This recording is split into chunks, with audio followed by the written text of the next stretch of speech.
The question often is expressed, what is the difference between qualification and certification?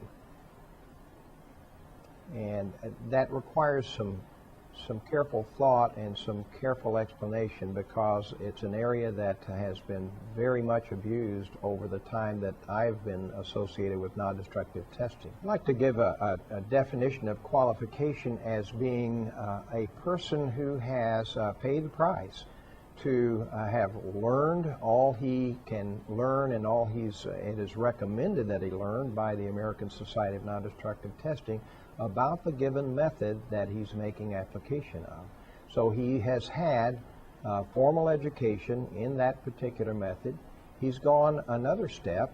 He has taken the time and been in the position to learn from an already trained individual in what is referred to as an OJT circumstance, or an on-the-job training.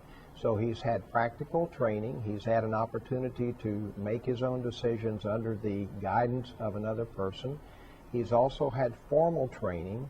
And then finally, he has passed a bank of tests referred to as a level 2 test that involves body of knowledge understanding that is proven by a level 2 general test.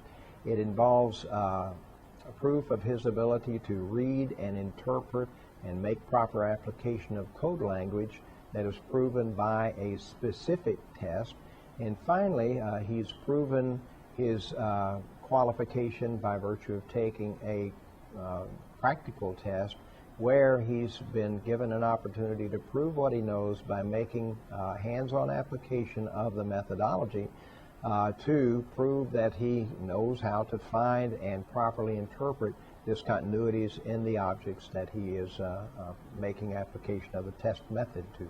The certification that a person earns, and earns by virtue of qualification, is achieved under the auspices of the particular company that he's working for at the time he achieves that certification.